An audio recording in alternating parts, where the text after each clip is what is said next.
नमस्ते छात्रों। आज हम हिंदी सुलभ भारती कक्षा 7वीं की एक सुंदर सी कविता देखने वाले हैं जो लिखी हुई है आनंद विश्वास जी ने। कौन सी कविता? बेटी युग। तो देखिए, सबसे पहले आनंद विश्वास जी का परिचय मैं सबसे पहले करवाता हूँ। देखिए, उनका जन्म जुलाई 1949 सिकोहाबाद जो कि उत्तर प्रदेश में है। उन्होंने रचनाएं देखिए कौन सी की है। मिटने वाली रात नहीं, पर कटी पंखी प्याखी, उसके बाद देवम, गर्मा गर्म, थपेड़े लूके, बहादुर बेटी। ये सुंदर सुंदर उनकी रचना है। और जो आनंद विश्वास जी है वह अंधविश्वास और मुश्किलों के ताप से पिघलते जीवन के प्रति विद्रोही स्वर रखने वाले ये कवि है, इन्हें माना जाता है। तो देखिए, ये जो कविता है, ये कविता बेटी युग, ये कविता के जो कि आनंद विश्वास जी ने ये कविता के माध्यम से क्या समझाया है, तो हमें ये बताया है कि जो बेटियां है वो पढ़ेंगी तो आगे वह बेटियों को आप शिक्षा दोगे तो वह आत्मविश्वास से आगे बढ़ेगी, वह आत्मनिर्भर होगी और वह देश की प्रगति में वह योग्य योगदान भी दे सकेंगी। यही ये कविता के माध्यम से यहाँ पर आनंद विश्वास जी ने बताया गया है। तो चलो छात्रों, आज प्रारंभ करते हैं बेटी युग को, जो कि लिखी हुई है आनंद विश्वास जी ने। तो देखिए, आपको पेज नंबर 28 निकालना है छात्रों। 28 पर मैं सबसे पहले ये कविता आपको पढ़कर बताने वाला हूँ और गाकर भी बताने वाला हूँ। तो देखिए, सबसे पहले ये कविता में आने वाले जो शब्दार्थ है वो शब्दार्थ सबसे पहले देखेंगे, फिर मैं आपको ये कविता पढ़कर बताने वाला हूँ और उसके बाद आपको हर पंक्तियों का मैं अर्थ बताने वाला हूँ, कविता का सरल अर्थ बताने वाला हूँ। तो देखिए, सुहाना यानी सुंदर, दौर यानी काल हो या समय भी हम उसे कर सकते हो, फौलादी यानी मजबूत, नेक यानी भला अच्छा, इरादा यानी एक प्रकार का संकल्प आप उसे कर सकते हो, तरुण यानी युवा, मनन यानी सोचना, ठानना यानी पक्का करना, उसके बाद पावन यानी पवित्र, कलम यानी लेखनी, उसके बाद सम्मान यानी आदर, उत्थान यानी प्रगति, पर्व यानी त्यौहार, सयाना यानी समझदार, समीक्षा यानी परीक्षा। तो ये थे ये कविता में आने वाले शब्दार्थ। तो चलिए छात्रों, ये सबसे पहले ये कविता मैं आपको पढ़कर बताने वाला हूँ जो कि आनंद विश्वास जी ने लिखी हुई है। तो देखिए, नानी वाली कथा कहानी अब भी जग में सुहानी, नानी वाली कथा कहानी अब भी जग में लगे सुहानी, बेटी युग के नए दौर की आओ आओ लिख ले नई कहानी। देखिए, बहुत सुंदर सी पंक्तियाँ यहाँ पर आनंद विश्वास जी ने लिखी हुई है। नानी वाली कथा कहानी अब भी जग में लगे सुहानी, बेटी युग के नए दौर की आओ लिख ले नई कहानी। बेटी युग में बेटा बेटी सभी पढ़ेंगे सभी बढ़ेंगे, फौलादी ले नेक इरादे खुद अपना इतिहास गढ़ेंगे। देखिए, बेटी युग में बेटा बेटी सभी पढ़ेंगे सभी बढ़ेंगे, फौलादी ले नेक इरादे खुद अपना इतिहास गढ़ेंगे। देश पढ़ेगा देश बढ़ेगा दौड़ेगी अब तरुण जवानी, नानी वाली कथा कहानी अब भी जग में लगे सुहानी। देखिए, आगे पंक्ति देखिए छात्रों, बेटा शिक्षित आदि शिक्षा, दोनों शिक्षित पूरी शिक्षा, हमने सोचा मनन करो तुम, सोचो समझो करो समीक्षा, सारा जग शिक्षा में करना, हमने सोचा मन में ठानी, नानी वाली कथा कहानी अब भी जग में लगे सुहानी। देखिए, बेटा शिक्षित आदि शिक्षा, दोनों शिक्षित पूरी शिक्षा, हमने सोचा मनन करो तुम, सोचो समझो करो समीक्षा, सारा जग शिक्षा में करना, हमने सोचा मन में ठाने, नानी वाली कथा कहानी अब भी जग में लगे सुहानी। उसके बाद आगे के पेज में देखिए, आप कोई ना अनपढ़ होगा, आप कोई ना अनपढ़ होगा, सबके हाथों किताब होगी, ज्ञान गंगा की पावन धारा सबके आंगन तक पहुँचेगी। देखिए, आप कोई ना अनपढ़ होगा, सबके हाथों किताब होगी, ज्ञान गंगा की पावन धारा सबके आंगन तक पहुँचेगी। पुस्तक और कलम की शक्ति, छात्रों, पुस्तक और कलम की शक्ति जग जाहिर जानी पहचानी। नानी वाली कथा कहानी अब भी जग में लगे सुहानी। बहुत सुंदर सी पंक्तियाँ यहाँ पर आनंद विश्वास जी ने लिखी हुई है। आगे की आखिरी पंक्तियाँ देखिए। बेटी युग सम्मान पर्व है, पुण्य पर्व है, ज्ञान पर्व है, सबका सम्मान करे तो जन जन का उत्थान पर्व है। सोने की चिड़िया तब बोले, बेटी युग की हवा सयानी, नानी वाली कथा कहानी अब भी जग में लगी सुहानी। देखिए, बेटी युग सम्मान पर्व है, पुण्य पर्व है, ज्ञान पर्व है, सबका सम्मान करे तो जन जन का उत्थान पर्व है। सोने की चिड़िया तब बोले, बेटी युग की हवा सयानी, नानी वाली कथा कहानी अब भी जग में लगे सुहानी। ये थी बेटी युग, ये सुंदर सी कविता मैंने आपको पढ़कर बताई छात्रों। तो अभी हम फिलहाल ये सारे के सारे पंक्तियों का मैं आपको अर्थ बताने वाला हूँ, गौर से आपको सुनना है। चलो पेज नंबर 28 निकाले छात्र।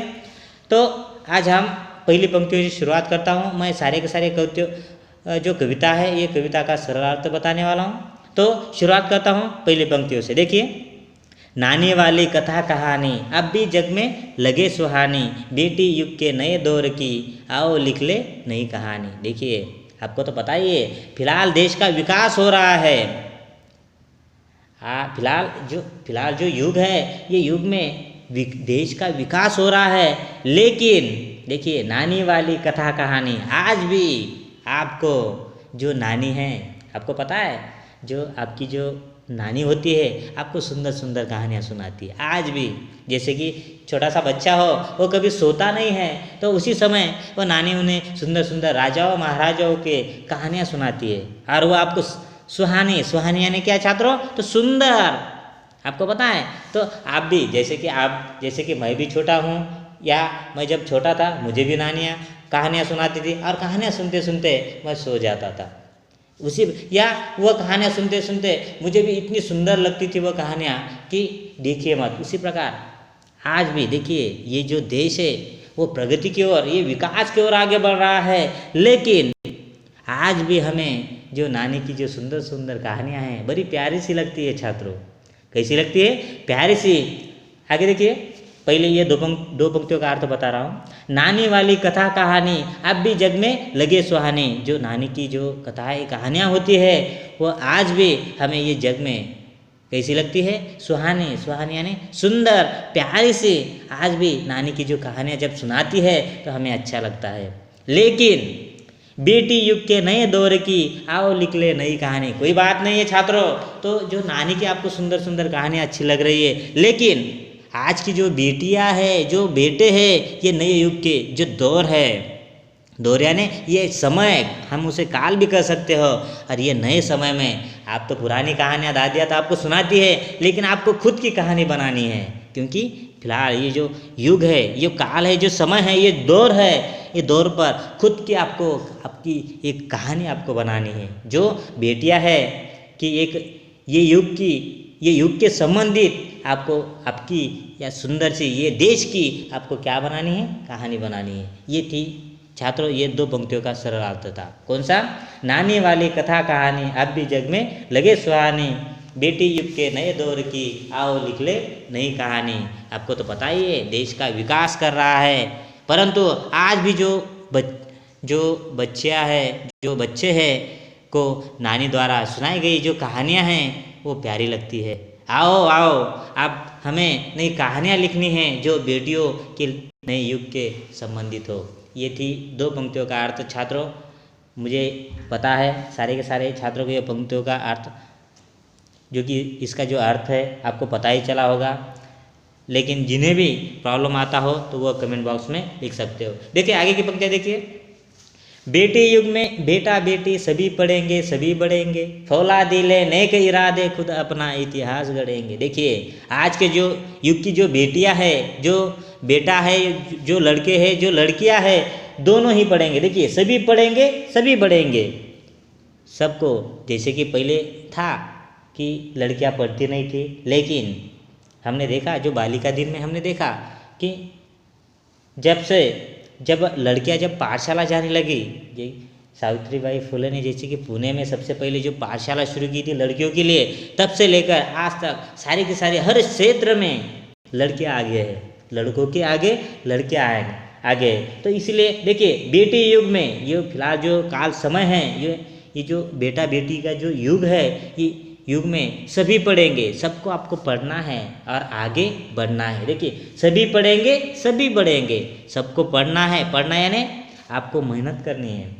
आप कक्षा में जाते हो तो आपको सुंदर सुंदर किताबें पढ़नी है, आप जो टीचर ने आपको दिया हुआ होमवर्क है वो पूरा करना है। तब क्या होगे तो आप आगे बढ़ोगे, क्योंकि आपको उससे क्या लेना है, नॉलेज लेना है। क्योंकि हमें आगे जाना है, हमें देश का विकास करना है, खुद का इतिहास बनाना है छात्रों। देखिए सभी पढ़ेंगे सभी बढ़ेंगे।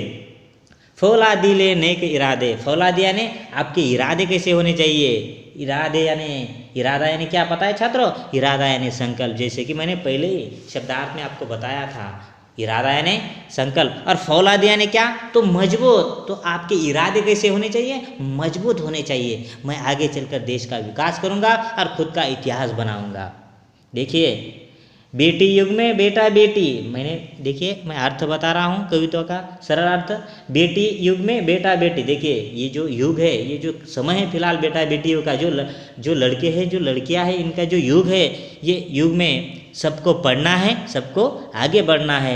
आगे पंक्तियाँ क्या कहती है, फौलादी ले नेक इरादे, आपके जो इरादे है, फौलादी यानी मजबूत, नेक इरादे यानी क्या, तो इरादे यानी संकल्प, और नेक यानी कैसे, तो अच्छे भले। तो आपके जो इरादे हैं कैसे होने चाहिए, देश के विकास के लिए भले होने चाहिए, अच्छे होने चाहिए। देखिए फौलादी ले नेक इरादे, खुद अपना इतिहास गढ़ेंगे। देखिए इसी प्रकार आप आगे बढ़ोगे तो ये जो युग में आप क्या कर सकते हो, खुद का इतिहास बना सकते हो। कब, लेकिन जब पढ़ोगे तब, जब आगे बढ़ोगे तब। नहीं तो आप खुद ही घर पर बैठ रहे हो, खाना खा रहे हो और कह रहे हो फौलादी ले नेक इरादे, नहीं चलेगा, बिल्कुल नहीं चलेगा छात्रों। तो आपको फौलादी उस प्रकार के नहीं होने चाहिए। आपको जो आपकी जो इरादे है, जो नेक इरादे आप कर रहे हो, तो वो कैसे होने चाहिए, अच्छे होने चाहिए, इतिहास बनाने के लिए होने चाहिए। तो ये पंक्तियों का अर्थ छात्रों। तो देखिए आगे के हम जो पंक्तियाँ है वह कल के वीडियो में देखेंगे। जो कि आगे की पंक्तियाँ कौन सी है, देश पढ़ेगा देश बढ़ेगा, दौड़ेगी अब तरुण जवानी, नानी वाली कथा कहानी, अब भी जग में लगे सुहानी। ये जो पंक्तियाँ है वह पंक्तियों का अर्थ हम सरल अर्थ कल के वीडियो में देखेंगे। आज के वीडियो में हमने 6 पंक्तियाँ देखी। ये 6 पंक्तियों का मैंने सरल अर्थ आपको बताया, शब्दार्थ बताए। तो छात्रों ये 6 पंक्तियों में किसी को कोई पंक्तियों का अर्थ पता नहीं या ऐसा लगता हो, ये आपको दिक्कत आती हो, तो मुझे कमेंट बॉक्स में लिख सकते हो। आज के लिए यहीं रुकेंगे छात्रों, थैंक यू।